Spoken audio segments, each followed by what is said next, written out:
जय माता दी। आज से नवरात्रि शुरू हो गई है।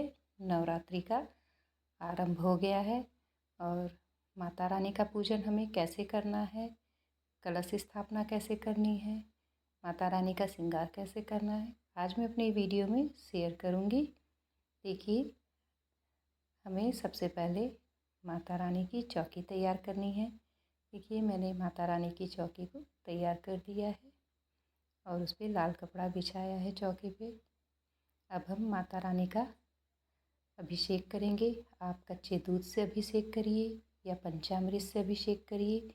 उसके बाद शुद्ध जल से माता रानी का स्नान कराइए। स्नान कराने के बाद माता रानी को सुंदर वस्त्र और आभूषण पहनाइए। माता रानी को लाल गुलाबी रंग के वस्त्र पहनाइए और माता रानी का सुंदर सा श्रृंगार करिए। माता रानी को अब मैं उनके वस्त्र पहनाने जा रही हूँ और उनका सुंदर सा श्रृंगार करूँगी।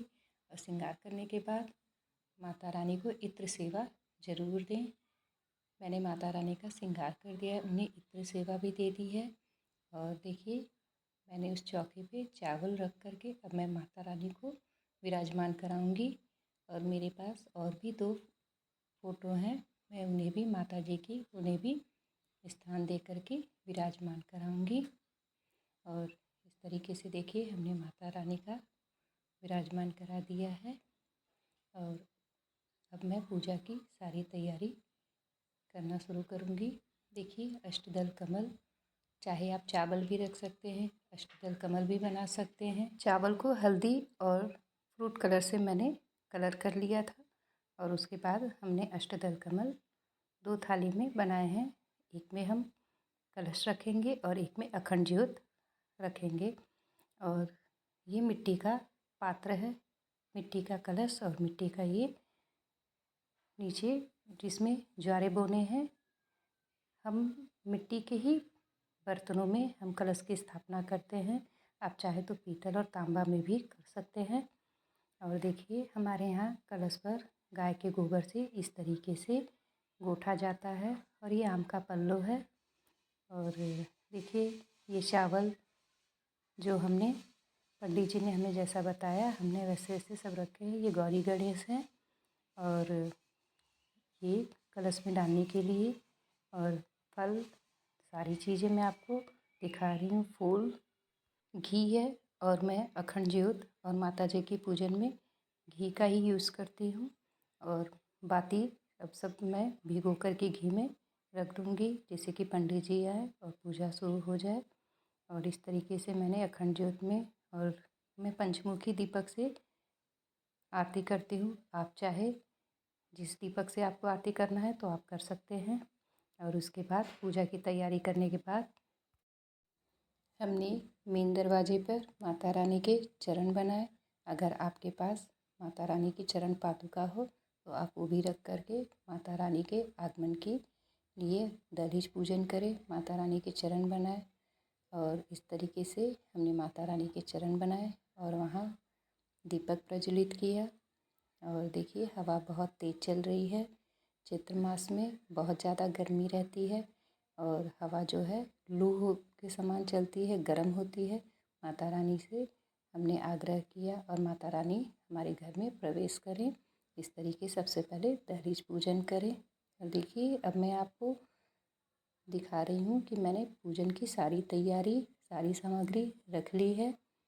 और हमने आम के पल्लों को भी रोली से, चंदन से टीक लिया है। और इसी तरीके से सारी तैयारी हमें पूजा की कर लेनी है। अब हमें सिर्फ पूजा करना बाकी है। और उससे पहले चलिए हम बंदरवार तैयार कर लेते हैं। ये आम का पत्ता है। अगर आपको आम का पत्ता नहीं मिलता है तो आप अशोक के भी पत्ते से बंदरवार तैयार करें और अपने पूजा रूम के दरवाजे पर और अपने मेन गेट पर आप मेन डोर पे ज़रूर बंदरवार लगाएं। और देखिए, हमने पूजा की सारी तैयारी कर ली, बंदरवार भी लगा लिया है। अब हम पूजन करना शुरू करेंगे। पंडित जी पूजा करवा रहे हैं। मैं आपको बहुत विधि से नहीं बता पा रही हूँ, संक्षेप में ही बता रही हूँ। सबसे पहले उन्होंने गौरी गणेश के पूजन करवाया, उन्हें हल्दी सिंदूर उनको लगवाया और उनको रक्षा रूपी कलावा उन्हें अर्पित किया गया है। और इस तरीके से पंडित जी जैसे जैसे बता रहे वैसे हम पूजन कर रहे हैं।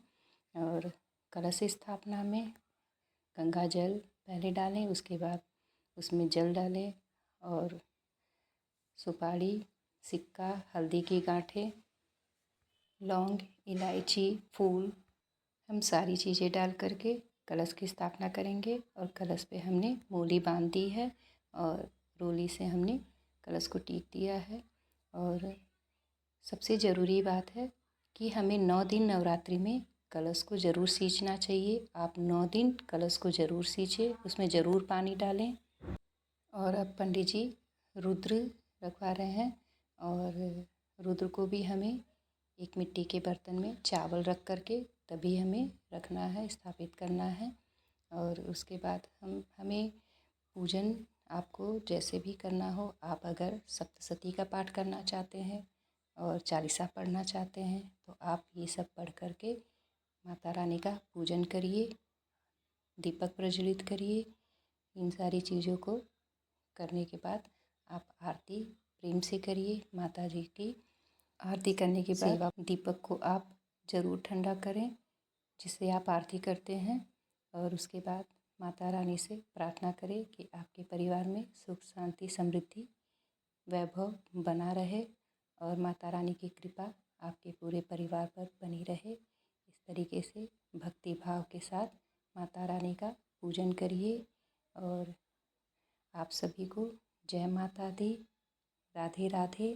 अगर मेरी ये वीडियो आपको अच्छी लगे तो आप प्लीज़ मेरे चैनल